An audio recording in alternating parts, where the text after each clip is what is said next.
Hello, everyone, and whether it's good morning, good afternoon, or good evening, thanks for joining us today. This Saturday night, in only 2 days, AEW will broadcast the third edition of the Full Gear pay-per-view from the Target Center in Minneapolis. As you may recall, Full Gear a year ago was held in front of a limited, socially distanced crowd at Daly's Place in Jacksonville, and it rocked nonetheless. So this Saturday, now in front of a full house at the Target Center, you can expect more of the same. In fact, Full Gear will mark one of the biggest shows of 2021 with 3 AEW championship belts on the line. Darby Allin also takes on MJF, CM Punk versus Eddie Kingston, Bryan Danielson versus Miro, a Minneapolis street fight, and other can't-miss matches. So with that, it is now my honor to introduce AEW CEO, GM, and Head of Creative, Tony Khan, who is here for the next 45 minutes or so to answer your questions. I'll turn it over to Tony now for some opening thoughts, and then we'll open the lines for your questions. Tony? Hey everyone. I really look forward to your questions, and I don't want to take up too much of the time so everyone can get them in. I'm very much looking forward to the pay-per-view this weekend, and thank you all for participating in this call and helping us spread the word about AEW and Full Gear. Fantastic. Well, thanks, Tony. So here we go. We're going to start with Chris Mueller from Bleacher Report, and then after Chris, on the on-deck circle will be John Alba from Ad Free Shows. So, Chris, the floor is yours. Thanks. Hey, Tony. So with Full Gear coming up, we've got a big card here with 10 matches, and previous pay-per-views have been similar length. I was just wondering if that is sort of like the ideal length that you've kind of picked for AEW pay-per-views, or do you ever see that being shortened or expanded for different events in the future? Well, it's a great question, Chris. For the big four AEW pay-per-views, I think we found a great length that works very well for us. We've had really, really great reviews for the pay-per-views we've done, and particularly the All Out pay-per-view, our most recent show, is the best feedback we've ever had on anything we've ever done, any show, and it's the most revenue we've ever brought in from a pay-per-view, and I think it was also the best the fans or the critics have ever received any of the shows. So I really like the format and length of the shows, the 4-hour main card plus the buy-in with a pre-show match or two. So yeah, I think it's a good length of card, and we really found something that works for us very well. Thanks, Tony. Thanks, Chris. Okay, as promised, John Alba from Ad Free Sports is next. And after that, I'm going to read a write-in question from Jonathan Hood of ESPN Chicago. So, John?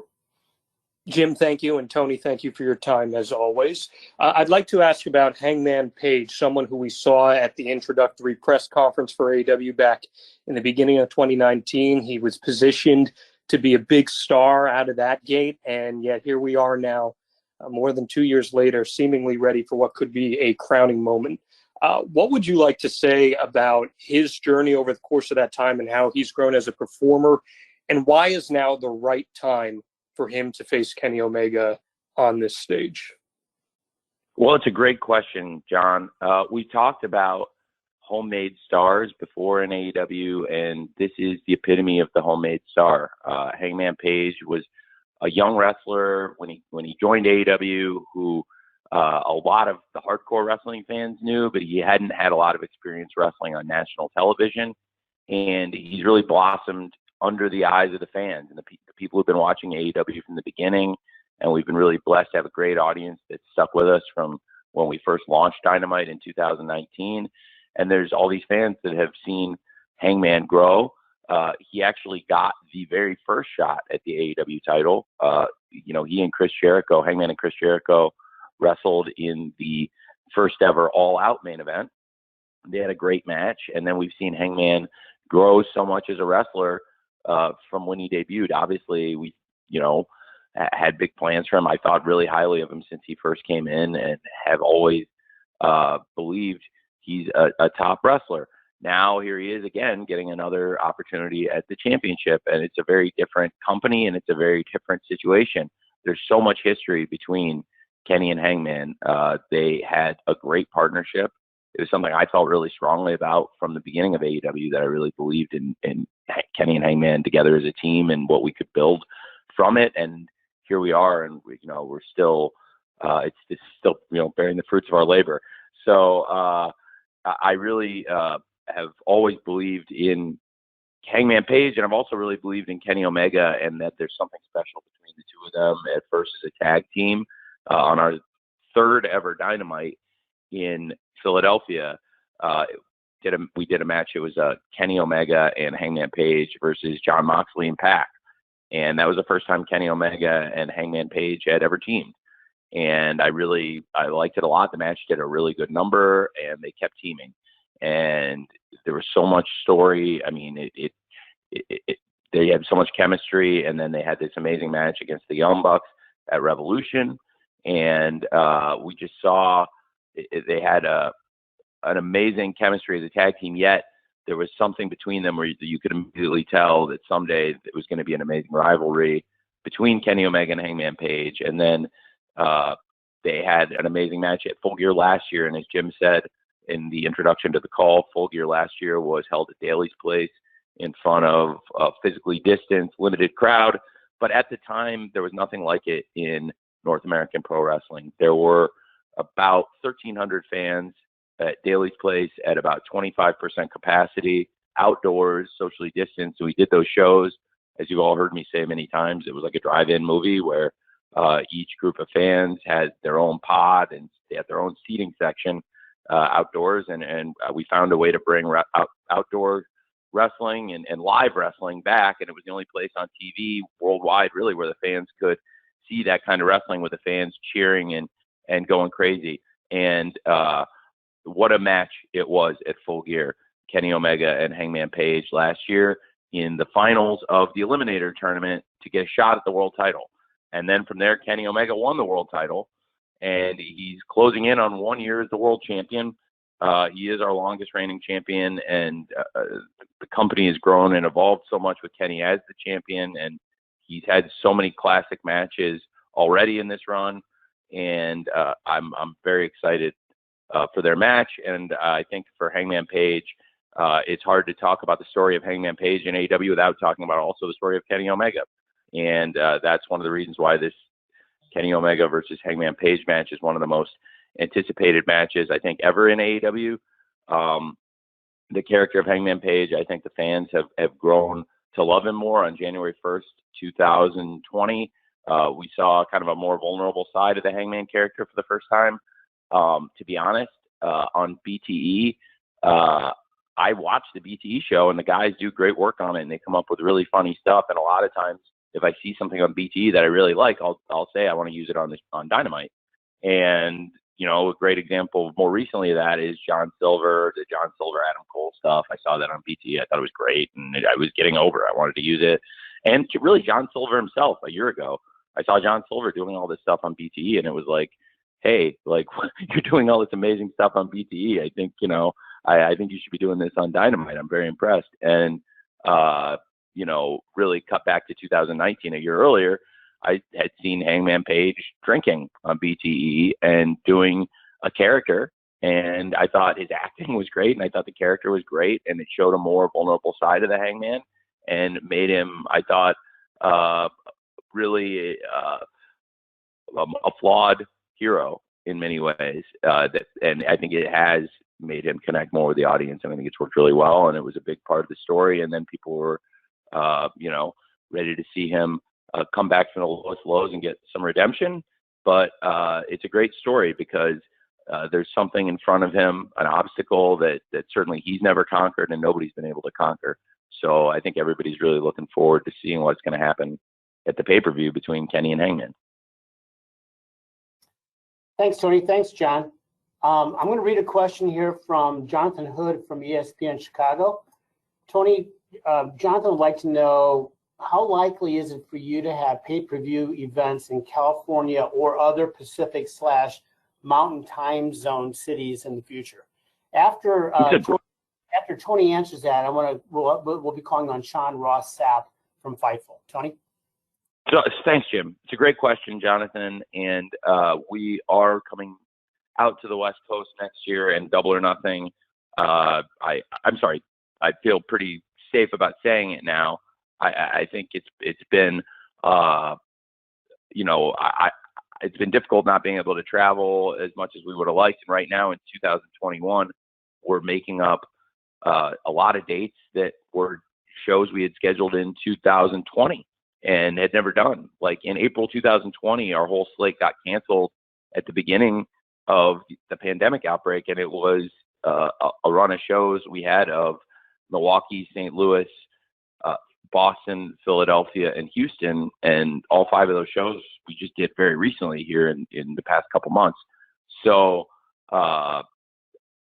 we are now just getting kind of caught up on pre-scheduled dates. We are going to service our great fans on the West Coast in 2022, and I am planning for Double or Nothing to return to Las Vegas in 2022, and we'll also, I think, do Dynamite and Rampage while we're on the West Coast, and I would really look forward to that and bringing Double or Nothing back to Vegas, although it was also great having Double or Nothing in Daly's Place this past year and all the events in Daly's Place. They were such a great home for us, but I'm very excited to go back to Vegas also. Thank you, Jonathan. So next up will be Sean Ross Sapp from Fightful, and following Sean will be Ella J from SE Scoops. Sean? Hey, Tony, there have been a lot of questions regarding Ring of Honor due to some unfortunate news we heard about them taking some time off and maybe the company looking completely different. They've released, or everybody will be released from their contract soon. There's also obviously a very vast video library there, which includes All In, which was kind of a precursor to AEW. Who knows if that's even for sale right now, but is there any interest on your part in pursuing that or any of the talent that is going to be available there? Because there's quite a bit of it. Well, there's a lot of great stuff there. They've had a lot of great matches and great shows in the library, and they have some very good talent. So I can't say with any certainty, but we'll see what happens on the business side. And as far as the talent goes, I would say stay tuned to AEW. There's Dynamite every Wednesday. There's Rampage tomorrow, and the Full Gear pay-per-view on Saturday. So you never know who's going to show up in AEW. And as for the business side of it, I'm good friends with a lot of people in the company of Ring of Honor, and actually the agent that represents him is my neighbor in LA. He lives like down the block. So and he's a friend of mine. So I am very familiar with what's going on there, but I can't say with any degree of certainty what'll happen on the business side. Thank you, Tony. Thank you, Sean. Ella J from SE Scoops is next, and following Ella will be Nick Hausman from Wrestling Inc. Ella? Hi, Tony. How are you? I'm well. How are you? I'm fantastic. So I had a women's wrestling question for you. Great. So obviously the bar, I think, has been really raised this year with a lot of all-women shows and main events taking place. But does AEW have any plans or hopes to contribute maybe an all-women's event of their own sometime? So I'm gonna cut off your question right there because I don't think I get enough credit for what I did for the NWA show, because a good number of the people who wrestled on the NWA show were wrestlers I sent and paid. And so I do think I contributed, because the highest paid wrestlers on that show were actually the people I paid separately from what they already make in AEW to go wrestle on that show. And I don't think they did a very good job of telling people that, honestly. Even though it wasn't like the deal we did, I wish they'd told more people that, because that was one of the points I made when we closed it. Was I think it would be nice if you told people that I'm paying the wrestlers coming, because that is a big contribution for me. Does that make sense? Yes. Okay. So I did pay the wrestlers for that show. So I was like, it's like kind of like when you pay for a dinner and nobody thanks you. So like that was one thing. So I have really been making a big effort this year to grow and improve our women's division, and I think have made a lot of strides with our women's division this year as a company. We've added big free agents, and I'm really excited about what's happening with the TBS tournament right now. Among the big free agents we've added are Thunder Rosa, who came over from the NWA, of course, and Ruby Soho. And Ruby Soho coming over, it's interesting because I had a great conversation with her a couple days ago. She's in the TBS Championship tournament, and she's been in a lot of tournaments, and she's wrestled all over, as you know. And I was talking to her about the tournament, and she's not a BS person. Like Dory, Ruby Soho, is the ultimate straight shooter, and she loves this tournament. She was saying she's never been in a tournament like this. She loves all the story in it, because if you look, like, there's story building with her and Chris Statlander, and they didn't really have a rivalry, but there's, they've been doing the promos on TV, and we've seen that there's been a couple of situations where they've helped each other out.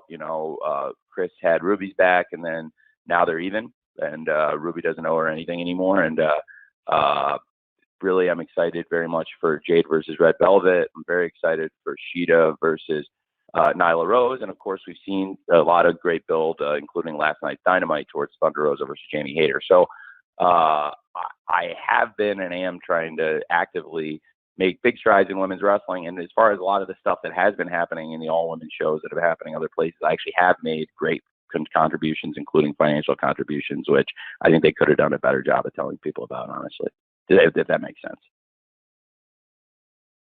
Thanks, Tony. Yes, Thanks. makes sense. Thank you. So next up is Nick Hausman from Wrestling Inc. And thereafter, I will have a write-in question from Sebastian Diaz from Over the Top Rope Wrestling in Chile. So, Nick, you're up.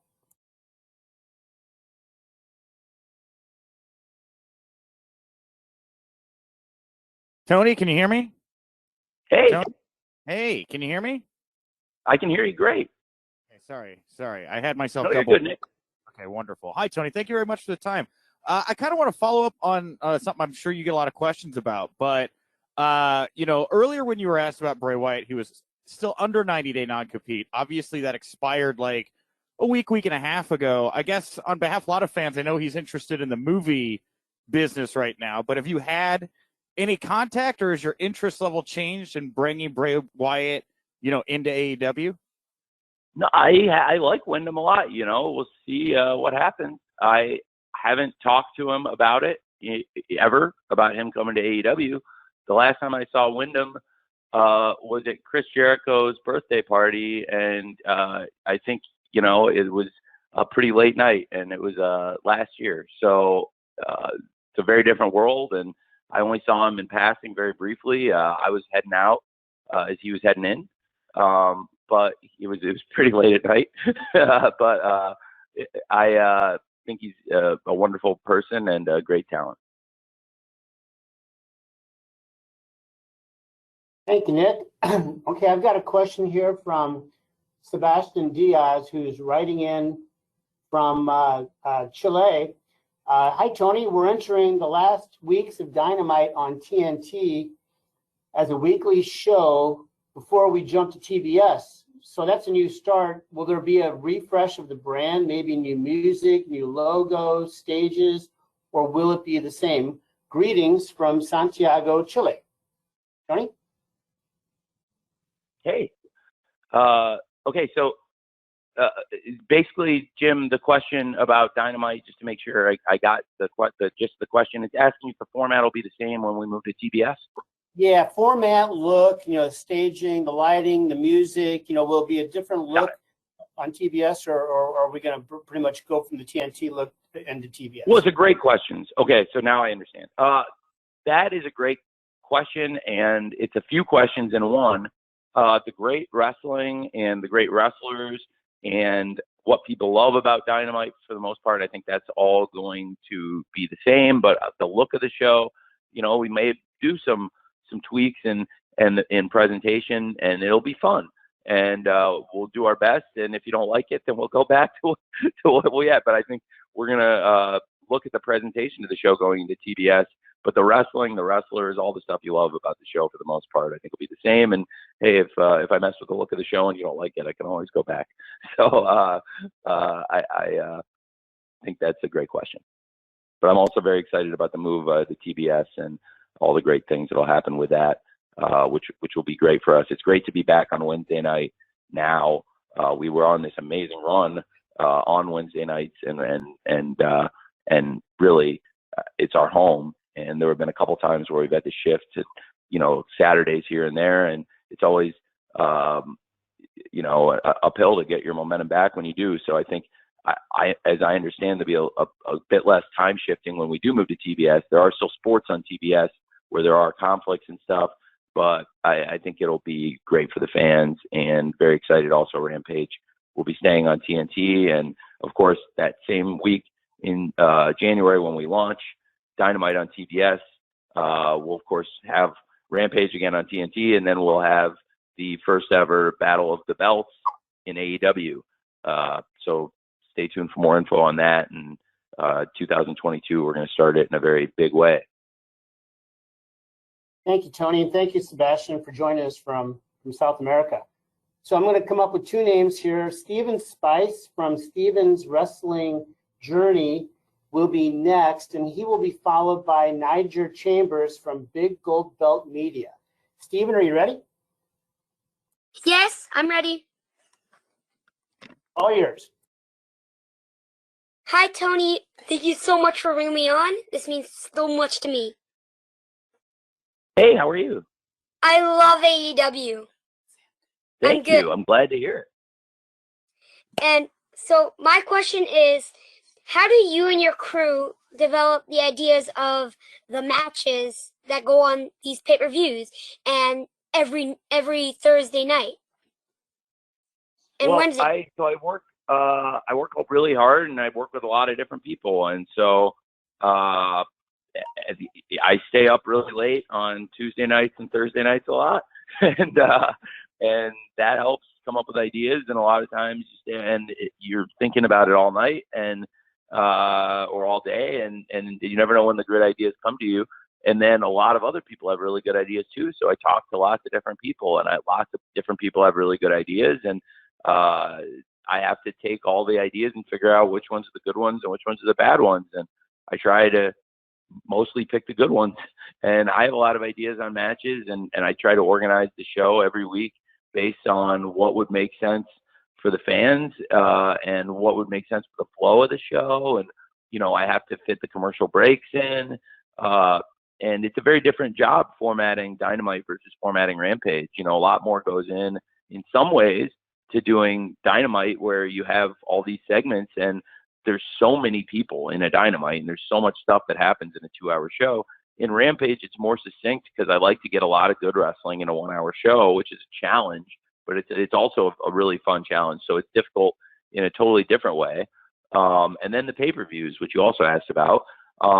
Famously, I guess people know I doodle around a lot and sketch out ideas and kick around ideas, but I also change them. And I told people when somebody photographed me on the sidelines of a Jaguars game, and I wasn't even doodling in that moment, I was actually writing on the other side of the page about football, but I flipped the page over, and then somebody took a picture of me on the sideline. And but as you can see, what I was doodling, I had a lot of second thoughts. I changed a lot of stuff, a lot of new ideas that made sense came into fruition, and frankly, a lot of circumstances changed. So that's how it is, and it's a great question. And sometimes you have a week to think about it, and there's other times, like in the pandemic, where somebody isn't able to come to work, or they have symptoms, or you're waiting for them to get a test back, or you don't want to take a chance, or there's travel. There were a ton of travel issues, and at the beginning of the pandemic, the bigger issue was a lot of people weren't really comfortable traveling, which I totally understood, and it told everybody. I think as Tony Schiavone reiterated this week, told everybody at the beginning of the pandemic, everybody can stay home if they want. We're just going to run with volunteers to keep the show going, because the show is what the money I bring in, which I use to pay everybody. And so with the volunteer crew, that was like, about 29% of the people, I booked the shows very quickly to make sure we had great shows to keep the show on the air. But there were also a lot of really great matches in that time, and memorable moments, like when Sheeta versus Britt, that great match they had where Britt got her nose broken, or so many great matches in the inaugural TNT title tournament, and that's where we held that. And even Orange Cassidy made his TV wrestling debut in that moment. I didn't have a lot of choices. I mean, it was and for all things considered at that point, I did a good number. So I really am very fortunate to have a lot of really smart people who come up with great ideas that I work with, and it's a fun job being able to come up with my own ideas and then sort through the ideas of a lot of really smart people and try to put together a wrestling show that's like about as fun a job as there is. Thanks, Tony. Thanks, Stephen. Next is Niger Chambers from Big Gold Belt Media. Following Niger will be Russ Weekland from Hollywood Life. Niger, you're up. Hey, how's it going, Tony? Very well. Thanks, man. Good. Last night a video kind of went viral on social media after the conclusion of Dynamite, where we see you, Ruby Soho, CM Punk, and Cody Rhodes invite a fan into the ring as he celebrates being cancer-free, which is a very special moment. Really touched me. I thought it was one of the best things I've seen on social media in a while. Could you talk a little bit about how does moments like that happen? How do you connect with the fans and be able to have that type of connection and outreach in such a quick moment to make these moments happen? Well, I love booking when it's fun stuff like that and you're not worrying about booking for ratings. So that's like the fun side of booking. So I was in Gorilla, and during a commercial break, we were doing the thing where it was Pac versus Dax, and we were in commercial before the main event match, and then we had the contract signing for Kenny versus Hangman after that.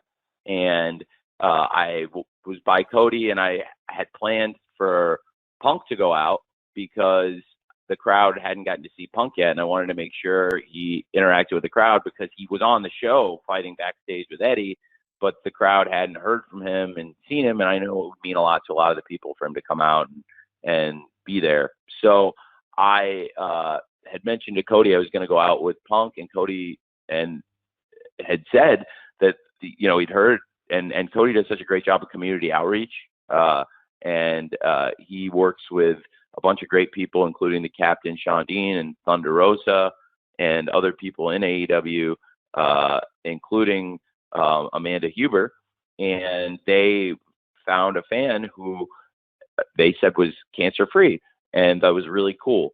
And so I said, all right, well, that's what I'll do is I'll bring out Cody, and I'll bring out CM Punk. And then Punk told me, reminded me really, that this is Ruby's hometown. And he said, why don't I bring out Ruby then too? And that's another pop, and that'll be great. And I was like, yeah, that's a great idea. We'll definitely do that. And so that's what we'll do. And that's what we did. So that is, like I said, when you're not booking for ratings and it's easy stuff like that, that was just a fun thing. So that's literally how it all came together. And it was really nice to meet Joe. And I think hopefully it was a good moment for Joe, and also just try to make it a nice moment for the fans in Indianapolis, and also for Ruby because it's her hometown, and she's a big star, and we want to treat her like a big star, and it was cool for her to have that moment. Thank you, Niger, and thank you, Tony. Okay, next is Russ Weekland from Hollywood Life, and then I will follow that with a write-in from Mark Madison from Pro Wrestling Post. Russ? Yeah, hi. I was hoping any date on the Owen Hart Memorial Tournament. Yes, I'm so glad you asked. There will be updates on the Owen Hart Memorial Tournament after Full Gear. I've been really, there's so much on the card, right? And there's so many stories, and the show is so jam-packed, and I didn't want the Owen Hart Cup to lose the focus when I start talking about it. But the Owen is going to be a big prize in AEW, and I'll have some interesting announcements about it. One thing I will say right now, you know what? I'm going to save it. I'll save it till after Full Gear. You guys will get more announcements on the Owen Hart Cup. I think I'll save it for Dynamite or Rampage after the pay-per-view. But stay tuned on that one. I will give more updates on the Owen Hart, and I have something fun I think everyone will really enjoy. Thank you, Tony. Stay tuned, Russ.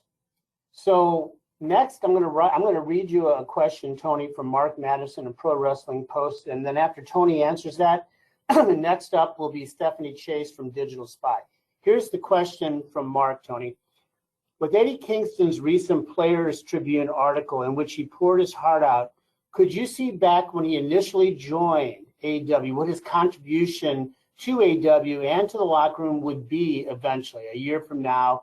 And did you foresee the kind of person that you would have, in Eddie Kingston at AEW? Yes, pretty quickly. I connected with Eddie Kingston immediately. He's a very, very close friend of mine, and I didn't know him until he came in. But I connected with him very quickly and tried to find a spot for him right away, too. If you remember, he debuted against Cody, and it was a great match. And it was when Cody was the TNT champion, and we did the Open Challenge. And Cody came to me with a list of people when he wanted to do the Open Challenge, and there were a bunch of really good names on it. And the names I think a lot of the people on the list I did end up wanting to use, and then I had some names of my own, but two names he had that he really wanted to work with that have been great were Ricky Starks and Eddie Kingston. And I felt really strongly about them both after they had the match with him too, and he did a great job in the matches with them, and they both did a great job in the matches with him. And in both cases, I had something for them. Now, in Ricky's case, it was right when he was in the ring. I knew I wanted to use both of these guys on Dynamite, and in the pandemic era, when stars like this came, across your desk, you really wanted to hold on to them. So, Ricky, I immediately knew I was going to do the Team Taz thing with, and I actually called Mox at his house and told him I had found a guy that for us to do this with, and he hadn't really seen Rico, and I told him to trust me, and he did. And then he came over, brought Rico over, and he was like, "You were totally right. Now let me go back to Eddie, and I'll talk about Eddie for a really long time." So Eddie, I didn't have that for. I knew I had to do something with this guy. What a massive talent. And Cody and Eddie had such a great match, and I found a unique opportunity because at Fyter Fest last year, Young Bucks and FTR were teaming, and it was an unlikely partnership, and they teamed against the Lucha Brothers and the Butcher and the Blade, which was also kind of a unique team in an 8-man tag match at Fyter Fest 2020. And the Butcher and the Blade and the Lucha Brothers won. And I felt like I had to do something with that because I was like, they beat the Young Bucks and FTR. That's a huge win. And I really want to follow up on it. And I also really want to use these guys. And I'll be honest now, because it was a year and a half ago and it's in the past, like I was, not as deep on the heel side then. And I really wanted to make a go with these guys. And I decided to bring Eddie back as their wrestler and as a manager. And Eddie's a huge fan of Hot Stuff Eddie Gilbert, and I'm a huge fan of Hot Stuff Eddie Gilbert, a huge fan. And he's an inspiration to Eddie. And I told Eddie, this is your chance to kind of be the Hot Stuff Eddie Gilbert of this stable. You're a wrestler and you're a manager, and you'll be the manager for these guys who do a lot of the talking. And that's where the connection with Eddie and, of course, the Lucha Brothers and the Butcher and the Blade began. And then going into All Out 2020, the build, if you remember, was kind of a unique heel build. And some people say heel doesn't always work. I think one of the best examples when I was a kid would be the Horsemen versus the Midnight Express, Arn and Tully versus the Midnight Express, which was a program that had never really got going as much as it could have. It was really drawing money, and then all of a sudden Arn and Tully were gone and became the Brainbusters. That was a great program, and I always thought there was something to it. So we did this where I had a heel situation, basically, where it was Jake the Snake and Lance Archer. It was Team Taz, the aforementioned Starks and Brian Cage and with Taz, and then this Eddie Kingston group. And then it would always look like it was about to tee off between the three sides of heels. And then Darby would show up, and Darby had this beef with Team Taz, and he would go crazy, and it would all set off, and it was leading to the Casino Battle Royale. Well, I felt really strong, and Eddie had just gotten to the company, and I had the last two guys out there be Lance Archer and Eddie Kingston, and it was this disputed finish in the end, which wasn't even exactly the way Eddie went through the ropes, wasn't even exactly how we originally laid it out, but it actually worked out even better. And I had earmarked Eddie to wrestle Jon Moxley, and that's why I wanted him to be out there and be him and Lance to be the last two guys, because they were the two guys I saw as great opponents for John. And then Lance, of course, as he said, he was like, you never expected anything to happen. We were all being very careful in a bubble, and then he went to the veterinarian, and next thing you knew, he had COVID. And it worked out well because Lance and John Moxley eventually got to do their matches and built a great rivalry, including the Texas Death Match. But in the moment, it was Eddie's time, and Eddie had this great match with John Moxley, and it really built something great. And then they had a real rivalry, and we were able to do, a pay-per-view story building to Full Gear last year. And John Moxley versus Eddie Kingston was main event of Full Gear last year for the world title. And Eddie Kingston's been a huge part of the company. Now, so that's the yes to your question. And now to the no, I mean, Eddie's, I knew the hardcore fans loved Eddie, and I also had seen that he'd crossed over to a mainstream audience, and this was a person you could push on national television to the main event wrestler. But I don't want to undersell how far he's come in the past year or two, and also how far he's come outside of the ring, because I knew Eddie had some struggles, but getting to know him more in the past year, I've learned more and more about it and how far he's come. And the people who knew him before I did tell me, like, you wouldn't believe how far Eddie's come, like, if you knew him back then. So yes and no, but as a wrestler, really, since he got here, I've always believed in him, and I'm not surprised at all how well he's done. And I absolutely believed in him to put him in, on a pay-per-view in such a critical position in one of the biggest matches of the year, Eddie Kingston versus CM Punk. Thanks, Tony. Thanks for the write-in question there, Mark. Stephanie Chase from Digital Spy is next, and Stephanie will be followed by Jim Barcelone from the Miami Herald. Steph? Hi, Tony. How are you? Great. How are you? I'm great, thanks. I wanted to ask you about the Inner Circle versus American Top Team feud and Full Gear match. What made you choose the Inner Circle for this position to go against American Top Team? And laying out the feud and the matches we've seen so far, how have you found balancing the idea of protecting the AEW guys versus outsiders when, in this case, the outsiders are legit MMA fighters? And if I can sneak in another one, Paige Van Zandt has been so great. Have you spoken to her at all about eventually wrestling? That's a few great questions. And, well, the way I came up with it was being good friends with Dan Lambert. Again, through the pandemic, Dan came and visited and was at the shows, and is a big wrestling fan. He's a big fan of old school wrestling, as he's made very clear.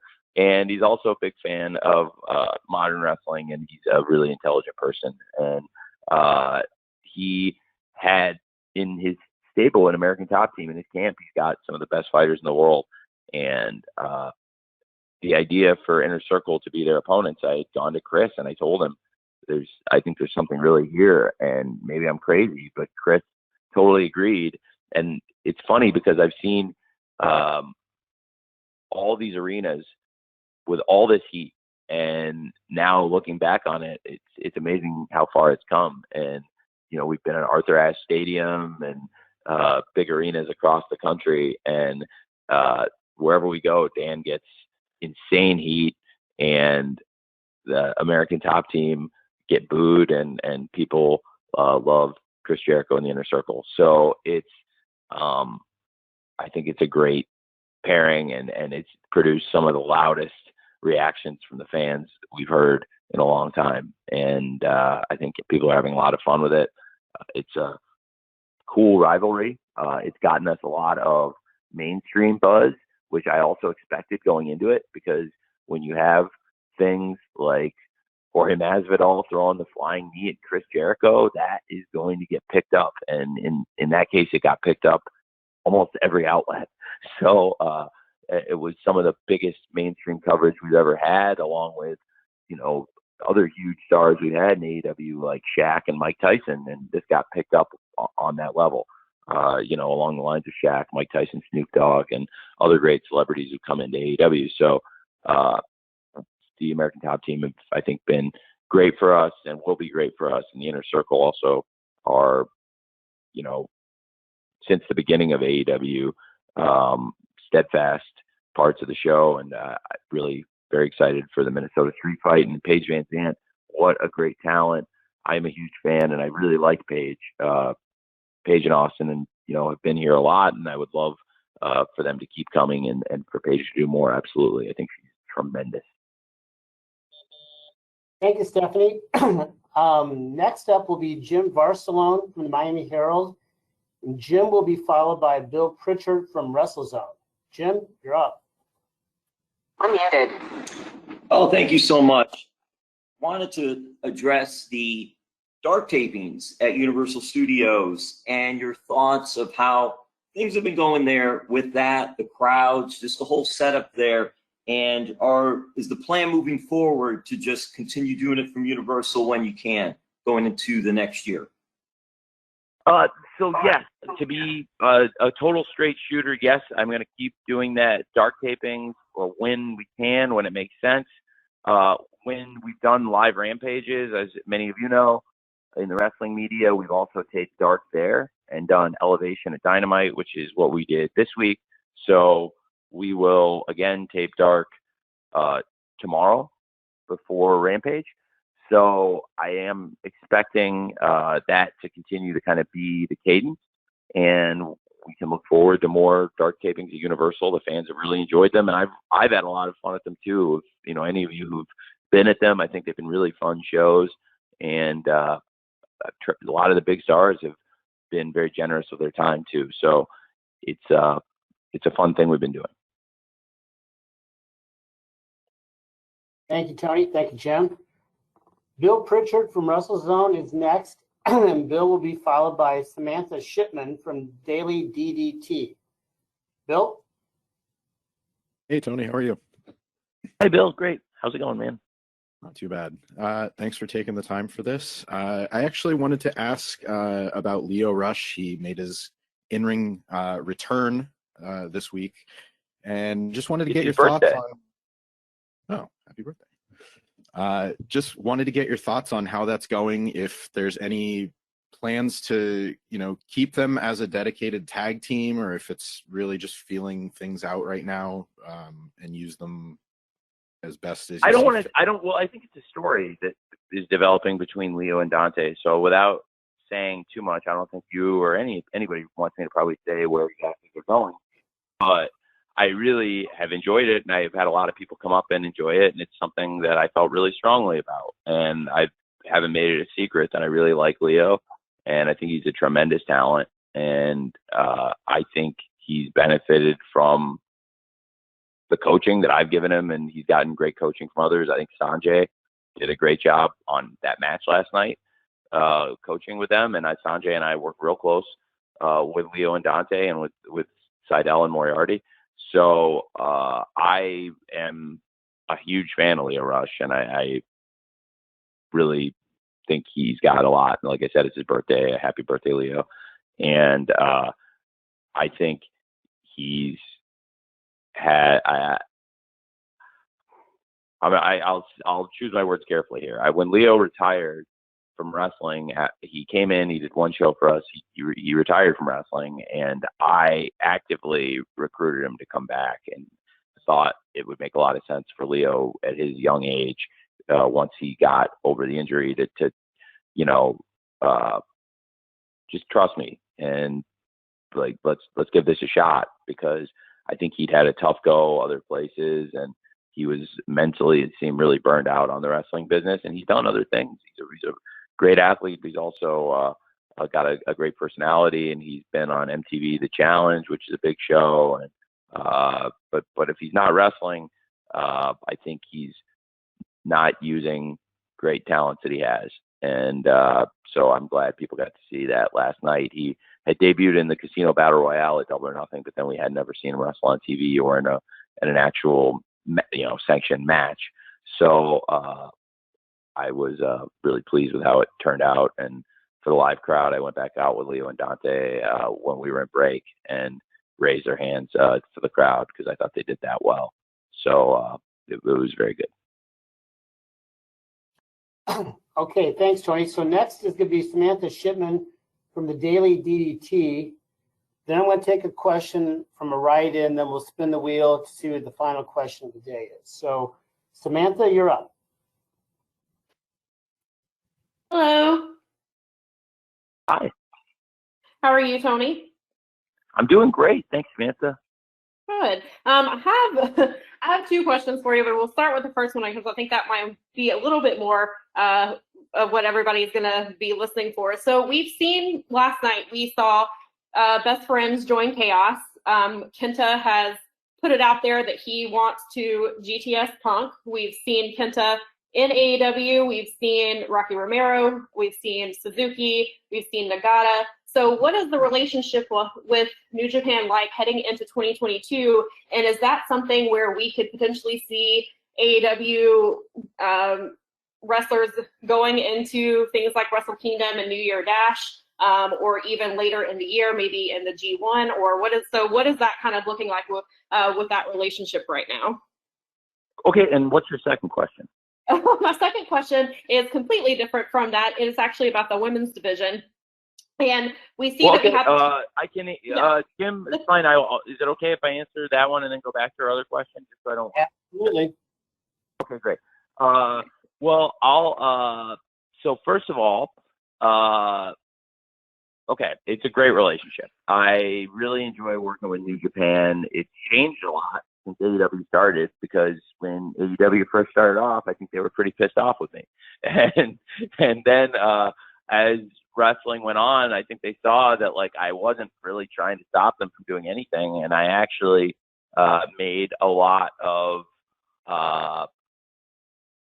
friendly gestures along the way. Like Chris Jericho, I was very open about Chris Jericho working in New Japan, and then when he was wrestling at the Tokyo Dome in January 2020, I even cleared the stipulation which we put together. You know, Chris basically was the go-between between me and them at that point, that we would have it effectively be an AEW title eliminator match with Tanahashi versus Jericho, not unlike some of the matches we do in Dynamite, where it's, hey, if you beat the champ, you get a shot at the title. And that's what we said. You know, if he beat Chris, he could come to AEW and get a shot at our title. So it added a lot of interest, I think, to their show in that match, and that was great. And also, I had been pretty open about Jon Moxley wrestling there, and I cleared dates time after time for John to work there. And so I think they saw this was a good relationship, and I have a good reputation for being an honest person. So even though I kind of came out of left field and I was a new player in the game, I think I raised their antenna early and made them pretty nervous. And then the more I built a reputation in the sport, I think they wanted to work with me. And so now I talk to them on a regular basis, and we put matches together, and wrestlers from AEW go there. And as you said, I mean, you said it yourself in the question, I don't have to name all the different people that have come through from New Japan to AEW, but you've given a good list to start with of a number of people. And there's more, I think, in there, and there's probably more to come. So there's a lot of things we can do. And I'm a fan of a lot of their stuff. I was really pleased how many fans loved the Roppongi Vice theme last night, because I felt really strongly they should come out to the Roppongi Vice theme. I thought it would, for the fans that do like both shows and have watched both shows, you know, people remember the Trent and Rocky team. So if Orange and Rocky are coming out, it makes a lot of sense. Plus, I mean, it doesn't hurt in terms of building anticipation for Trent to come back, which I'm looking forward to. I'm a big Trent fan.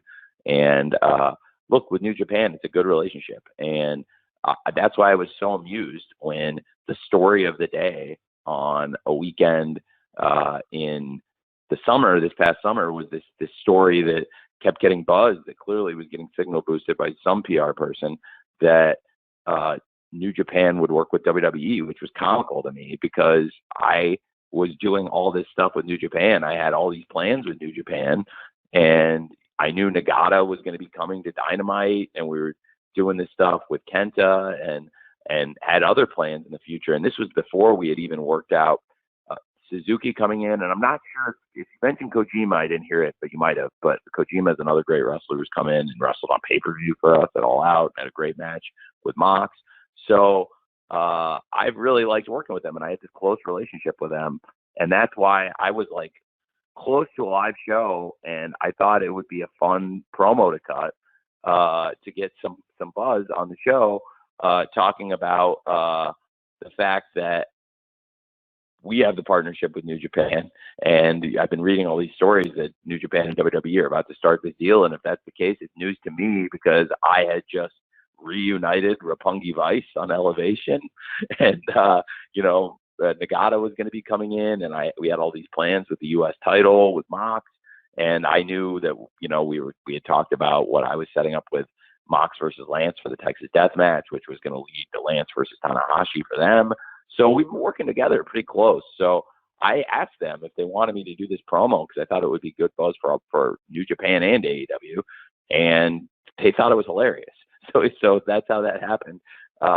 So yeah, it's a great relationship. I really like working with them, and they have a great history, and a lot of our wrestlers have great history there, and they also have a lot of great wrestlers of their own. So it's a great thing we have going. Thanks, Tony. Thanks, Samantha. Samantha has a second question, I think, Jim? Yes, I do. So thank you, first of all, for the very thorough response to that question. That definitely answered a lot of questions. So my other question is about the AEW women's division and how much it's grown. And we see, obviously, the TBS championship is we're about to crown a winner very soon. So will you be treating the TBS title on the same level as the AEW Women's Championship? I think you should think of the TNT Championship and the TBS Championship as sibling championships. Okay, that's where I was going. So it is. I mean, I think the TNT Championship is one of the most important championships in wrestling, and it's been defended in huge matches. And at times, I mean, we've done massive ratings, and some of the biggest ratings we've ever done on Dynamite are for TNT title matches. And you can look back, we've had some monster ratings for things like Brody Lee versus Dustin Rhodes for the TNT title right after All Out 2020.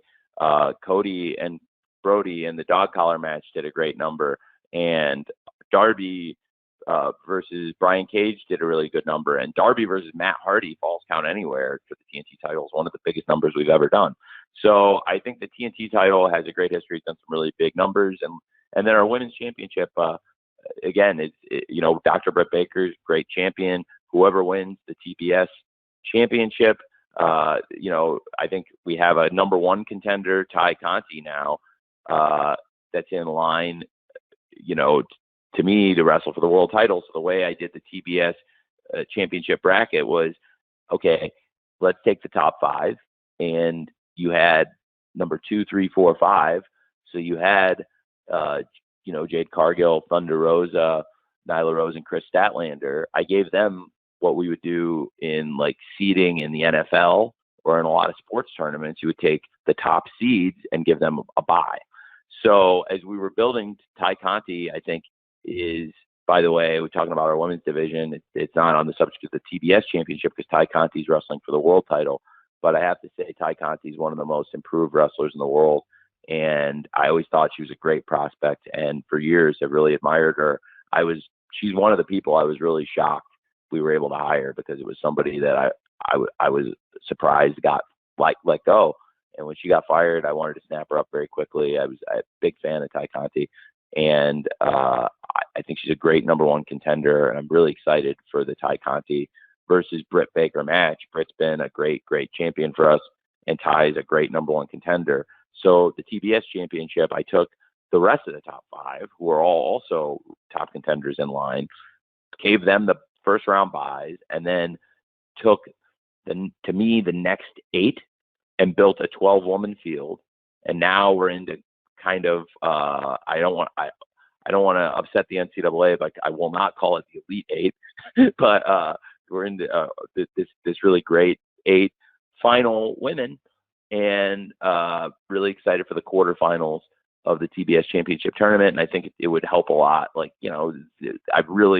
I'm a huge believer in the TNT championship. I really love the title, and I think Sammy's one of the pillars of the company, and I'll have great matches to come. And I just think that if you could think of it as like the sibling championship, it'll be treated very similarly. Okay, thank you, Samantha. Thank you, Tony. Okay, I've got one write-in question, and we've spun the wheel in the last few minutes here. So Garrett Martin from Paste Magazine will ask the last question after I ask Tony this write-in question from Daniel McMahon Young of Gatekeepers. Tony, his question is, with AEW having such a diverse fan base, what do you think has been AEW's biggest strength in attracting non-traditional wrestling audiences in the last 6 months or so? It's a great question, Jim. Well, I think wrestling speaks to everyone, and I don't think you have to be great at sports, but you can be. And I think like wrestling brings lots of people together, because when I was a kid, like wrestling was kind of the intersection of, and I'm just speaking from my own experiences as a kid and as a fan before I was like a wrestling promoter, booker, or executive. So I've seen wrestling bring really diverse groups of people together, people that are, you know, jocks and people that don't play sports at all, and people that are really into music, or people that are into art. And it's just an intersection of a bunch of really unique communities of people. So when you bring in people with unique interests, like, you know, as I've said, whether it's music or sports or something completely different, you will get all kinds of different people. And so, and wrestling's also not like some sports where it's only popular in one part of the world.